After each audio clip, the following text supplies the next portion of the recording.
आम जनता पहले से महंगाई की मार झेल रही थी। सब्जी दाल महंगी हो चुकी थी, सारी गैस सीएनजी पीएनजी एलपीजी सारी गैस महंगी हो चुकी थी, डीजल पेट्रोल तक महंगे हो गए थे। अब बचा ही क्या था, सिर्फ एजुकेशन बची थी जो फिलहाल कम रेट पे थी। एक कहे तो महंगाई कम थी, लेकिन अब वो कसर भी पूरी हो गई है। उत्तर प्रदेश में सरकार ने ये आदेश दिए हैं कि जो प्राइवेट स्कूल फीस नहीं बढ़ा पा रहे थे वो अब 10% फीस बढ़ा सकते हैं। वैसे ये बात मैं बता दूं आपको कि जब कोरोना काल 2020 में शुरू हुआ था तब प्राइवेट स्कूलों को फीस ना बढ़ाने के आदेश दिए गए थे, जिसके बाद 2022 तक वो फीस नहीं बढ़ा पाए थे। लेकिन अब जब ये आदेश हट चुका है कि वो अपनी फीस नहीं बढ़ा सकते, तो जिसके बाद सरकार ने उन्हें ये आदेश दे दिया है कि वो अपनी 10% फीस बढ़ा सकते हैं, लेकिन वो फीस 2019 और 20 के ईयर के आगे होगी। मतलब 2019 और 20 में जो फीस होगी उसी की 10% फीस आप बढ़ा पाओगे। तो इस आदेश के बाद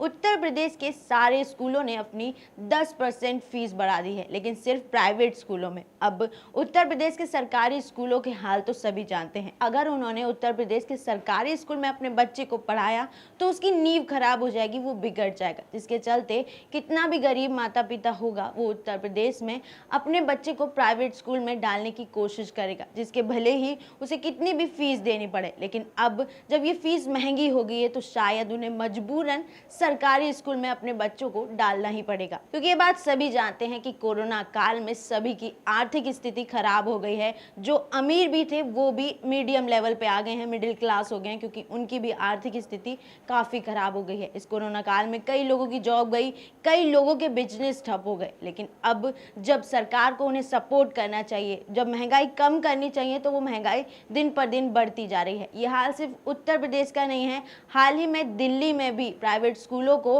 15 से 20% फीस बढ़ाने की मंजूरी दे दी गई है, जिसके बाद प्राइवेट स्कूल ने अपनी फीस 15 से 20% बढ़ा दी भी गई है। अब जिसके बाद उसका विरोध जारी है, अभी भी धरना दिया जा रहा है, लेकिन फिर भी ना ही उत्तर प्रदेश सरकार और ना ही दिल्ली सरकार कुछ कर रही है। महंगाई दिन पर दिन बढ़ती जा रही है। सेंट्रल गवर्नमेंट कहें या स्टेट गवर्नमेंट, कोई भी जनता की इस महंगाई को कम करने में मदद नहीं कर रही। दिन पर दिन महंगाई बढ़ती जा रही है, धीरे धीरे सभी चीजों के रेट हाई होते जा रहे हैं। अब बच्चों के भविष्य की बात है, एजुकेशन की बात है, तो कोई भी माता पिता होगा अपने बच्चे पर आने पर वो कहीं ना कहीं से पैसों का अरेंजमेंट करेगा और अपने बच्चों को प्राइवेट स्कूल में डालेगा ही, वो भी उत्तर प्रदेश में। भले ही दिल्ली के सरकारी स्कूल अच्छे हैं, एक बार को चाहे तो दिल्ली के सरकारी स्कूल में वो अपने बच्चों को पढ़ा सकते हैं, लेकिन उत्तर प्रदेश के सरकारी स्कूलों का हाल काफ़ी ख़राब है। वहाँ पे ना ही टीचर्स अच्छे हैं पढ़ाने के लिए और ना ही वहाँ के बच्चे ऐसे हैं कि उनके साथ कोई बच्चा पढ़ जाए, क्योंकि वातावरण वहाँ के स्कूलों का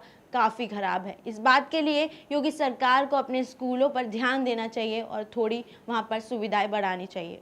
वैसे आपको क्या लगता है कि सरकार को ये जो बढ़ती महंगाई है उसे कम करना चाहिए? क्योंकि हाल ही में सेंट्रल गवर्नमेंट ने जो पेट्रोल और डीजल के दामों पर रोक लगाने का फैसला किया है, जिसके बाद कई दिन हो गए कि पेट्रोल और डीजल की कीमत नहीं बढ़ी, लेकिन आज ही सीएनजी पीएनजी और एलपीजी के दाम बढ़े हैं, जिसके बाद अब फिर से उम्मीद लगाई जा रही है कि जल्द ही पेट्रोल के दाम बढ़ जाएंगे। लेकिन अभी ये स्कूलों की फीस बढ़ाने का फैसला सरकार का सही है गलत, हमें कमेंट सेक्शन में ज़रूर बताएं। फिलहाल इस वीडियो में इतना ही। ज़्यादा अपडेट्स के लिए फॉलो करें ऑथम न्यूज़।